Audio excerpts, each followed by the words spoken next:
Houston, we have a problem. We're going to look at the problem of our ancestors, okay? So as you clearly know, you are one person. You have two parents.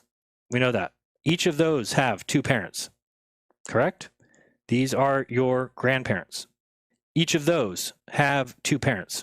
Thank you for my family tree here, okay? And we know these are our great grandparents, and so on and so forth, right? So you can take the calculator as you see it, and we can say, well, I have two parents, correct? And I times that by 2 because I have 4 grandparents, correct? And I times that by 2 and I have 8 grandparents, 8 great grandparents, correct? Right? So we have 1, 2, 3, 4, 5, 6, 7, 8. Now those keep doing the same thing, 2, 2, 2, 2, 2. Okay, so we can get our family tree back and we can just keep hitting this equal button and we can watch how many grandparents we have per generation. Here's another thing. I'm going to call a generation, and I was looking at a site this morning and it called a generation 25 years. I'm not even going to go there, even though I think they're probably more accurate. I'm going to say it's 30 years. What I mean by that, because a lot of people know a generation is 60. Hear me out. We're talking about when those people have children. So I think people have children between 20 and 40. Okay, so I'm just taking the middle spot of 30. What it means is, how old were your parents when they had you? Let's say they're 20 to 30. How old were you when you had your children? 20 to 30. How old were your children when they had their children? So on and so forth. So I think a generation changes every 30 years. Okay, and so what you can do is you can start multiplying that back, and you can say that we know we have 2 parents and times 2. So I had 4 grandparents, and you could even say that that was about, say, 60 years ago. And if I think about me, I was 20 when I had my son. He's now 21. If he had a child, it would be 1. So you've got my son having a child that's 1. 20 years later, my son's born. 20 years before that, I was born. 20 years before that, my dad was born. 20 years before that, my grandfather was born. Now, that's 20, but I still will take 30 and give them the benefit of the doubt here. So what we can do is we can start multiplying 30 by the number of grandparents that we have, okay? And we can figure out how quickly or how many descendants do I have. Let's think, how far back do we want to go? Let's not even go very far back. Let's go 20 generations, okay? 20 generations times 30 years is 600 years, okay? So 600 years ago, we were in the year 2021, and we can go 600 years, okay? And that puts us at 1479, okay? Let's just say, let's pretend it's 2000, easier math, and it's 1400. There we go. Okay, so we're just saying that we're going to the year 1400. Doesn't seem that crazy long ago. 1492, Columbus sailed the ocean blue. So how many ancestors, grandparents, did I have in 1400? So to get back there, we need to do 600 years, which means we need to do 20 generations. So we're going to go with our calculator here, and we're going to do the 20 times. So we're going to say we've got 2 parents, and we're going to times, when I hit 2 and I hit equal, we're going to count that as the first generation. 1, right?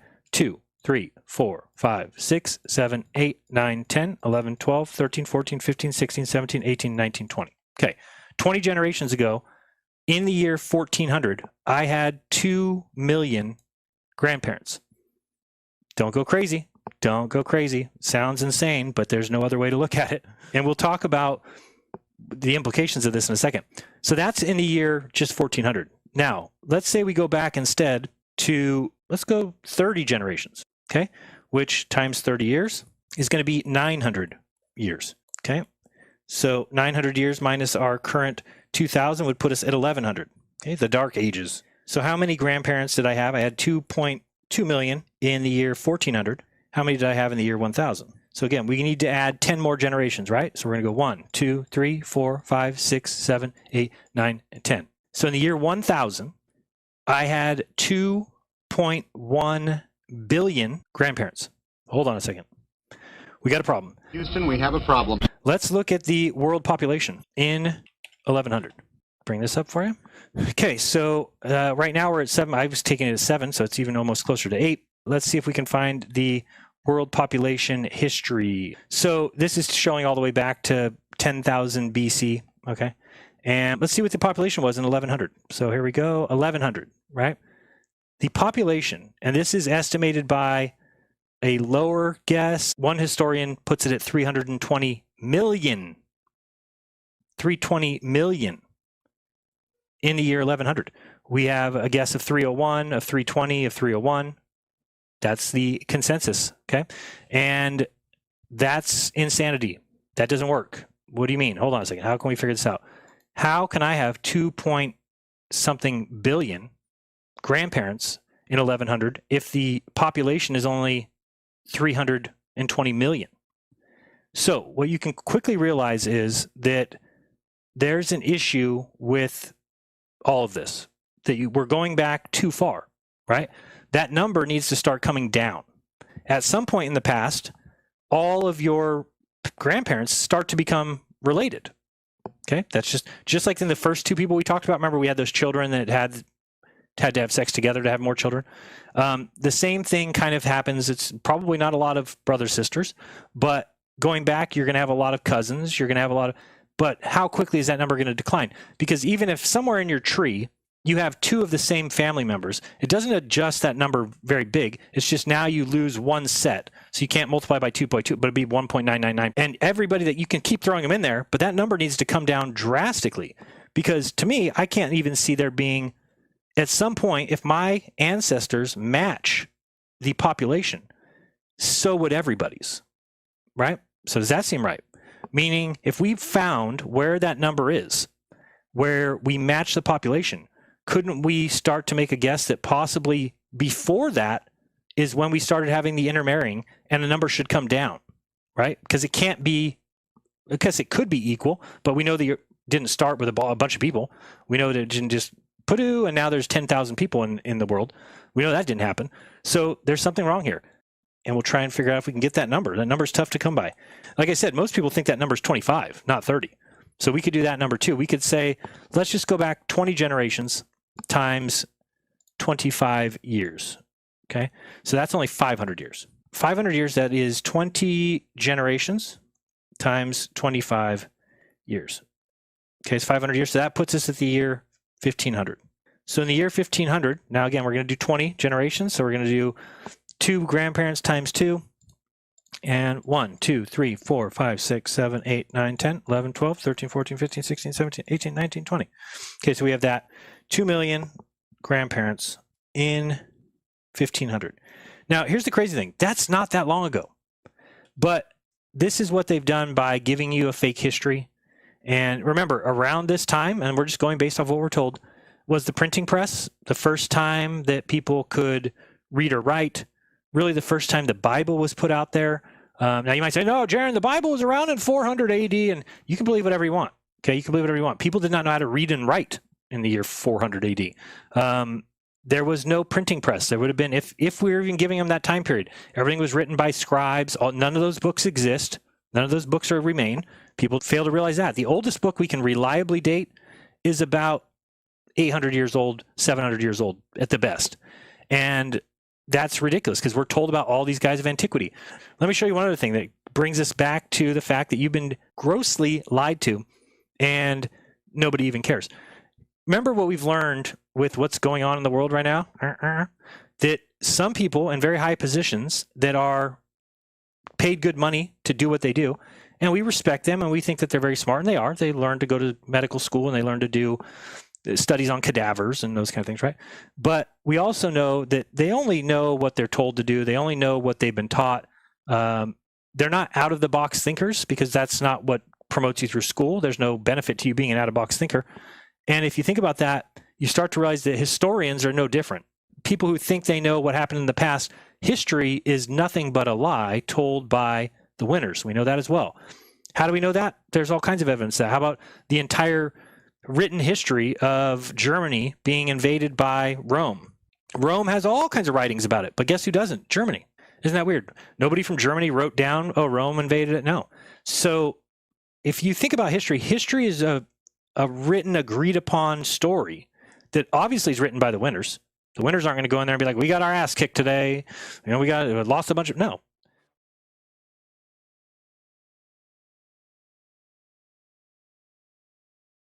Houston, we have a problem. But let me get into now exactly why I believe what I believe. The reason is because I look at evidence. And when people say that we should trust science and scientists and paleontologists, I'd like to agree. But when you learn that science is systematically lying, systematically destroying truth because it doesn't match their personal worldview, I get pissed. Science should be a search for truth no matter where it takes us. I've pointed out before my issue with cosmology, and physicist George Ellis admitting that there are other models that match the observations, and a lot of cosmology, quote unquote, tries to hide that. I've talked before about Edwin Hubble going against the observations to, quote, stay away from the horror of a unique position, end quote. And now let's talk about the systematic suppressing of scientific evidence that 1. Proves dinosaurs were recent, 2. That the evolution timeline is way off, and 3. That science doesn't want facts. They want facts that line up with their story. It's the story that they need to tell. What we're dealing with is no longer science, ladies and gentlemen. It's not science at all. When you have presupposed foundations that do not stand up to testing, and you continue to proclaim them as true or facts, when only those who agree with the foundations are allowed in the discussion, and when only the elect, only those you allow in, make the decisions and decide the doctrine, you are absolutely nothing more than a religion. And when you have snuck your way into school books and bullied your way into the pocketbook of the world, you're a problem. A big problem. You see, the story of dinosaurs matches the story of evolution. And here's what you need to face as a fact. If science realized that evolution was wrong, or if they realized that dinosaurs were recent, or that we didn't go to the moon, or that the earth was actually flat, you can bet your bottom dollar they'd hide it. Let's get into it. Richard Feynman was a great scientist, and he said some things better, I think, than anyone else. Maybe he better explains my personal view better than anyone, but let's listen to him here talk about knowing and not knowing. But also another thing has to do with the question of how do you find out if something's true? And if you have all these theories of the different religions, have all different theories about the thing, then you begin to wonder. Once you start doubting, which I think is, to me, is a very fundamental part of my soul, is to doubt and to ask. And when you doubt and ask, it gets a little harder to believe. I can live with doubt and uncertainty and not knowing. I think it's much more interesting to live not knowing than to have answers which might be wrong. I have approximate answers and possible beliefs and different degrees of certainty about different things, but I'm not absolutely sure of anything, and then many things I don't know anything about. But I don't have to know an answer. I don't feel frightened by not knowing things. I mean, whoever has said that any better? I'm not scared of not knowing. I'm scared of knowing things to be true that aren't true. I can live with doubt and uncertainty and not knowing. It's much more interesting to live not knowing than to have answers that might be wrong. And sure, he believed in the mainstream scientific beliefs and believed in galaxies, but he understood science and he understood the true nature of science in that it cannot prove anything right. It cannot prove anything to be true. But it can never be proved right, because tomorrow's experiment may succeed in proving what you thought was right wrong. So we never are right, we can only be sure we're wrong. And many or all scientists respect Richard Feynman. Lawrence Krauss, for instance, quotes him all the time. And science has an ethos, which I think is very important, and Richard Feynman described it well. He said, the only way to have real success in science is to describe the evidence very carefully without regard to the way you feel it should be. If you have a theory, you must try and explain what's good about it and what's bad about it equally. In science, you learn a sort of standard integrity and honesty, whether you want to or not. Okay, so Lawrence says that Feynman stated that if you have a theory, you need to explain what's good about it and what's bad about it. Has anyone ever heard any evolution believer tell you the issues with evolution? Of course not. To them, it's perfect. If it disagrees with experiment, it's wrong. In that simple statement is the key to science. It doesn't make a difference how beautiful your guess is. It doesn't make a difference how smart you are, who made the guess, or what his name is. If it disagrees with experiment, it's wrong. That's all there is to it. So the key to science is if it disagrees with experiment, it's wrong. Full disclosure. As Feynman said, you're not allowed to pick and choose. If there's data that disagrees with your theory, you have to include it. If there's data that disagrees with your theory, you have to include it. And all things are open to debate and question. It's a key aspect to science, right, Lawrence? All things are subject to question, and that's a key aspect of science. Okay, good. Because I was going to say, I thought I've heard you before in the past say... First, I want to, however, make a disclaimer, or not a disclaimer, I want to make a statement of fact, that evolution is a fact. There's no discussion, there's no debate, there's no nothing. It's one of the most successful and impressive scientific theories of all time. Wait a second. What happened to following evidence? If it doesn't meet the test or experiment, then it's wrong. It needs to be questioned. Are you going to inform people what's wrong with evolution and what paleontologists are finding and what it means? And it's the same with evolution. We can make predictions based on what we have observed from either fossils or the genetic relationship between mammals, and we can make predictions of a whole bunch of things which we can go out and test, and then for over 100 years, evolution has satisfied all of those tests. Whoa. That's a lie. It is not standing up to tests. You can't just tell people it does. You can't tell them that for the last 100 years it has satisfied all those tests. It just doesn't matter whether you believe it or not the Big Bang really happened. It doesn't matter whether you believe it or not evolution is a fact. It's independent. And you should realize that fact, and therefore, first of all, not try and use it one way or another, but also not feel particularly threatened by it. Namely, if you cannot believe in God if evolution happened, then you better give up your belief in God. Give up your belief in God.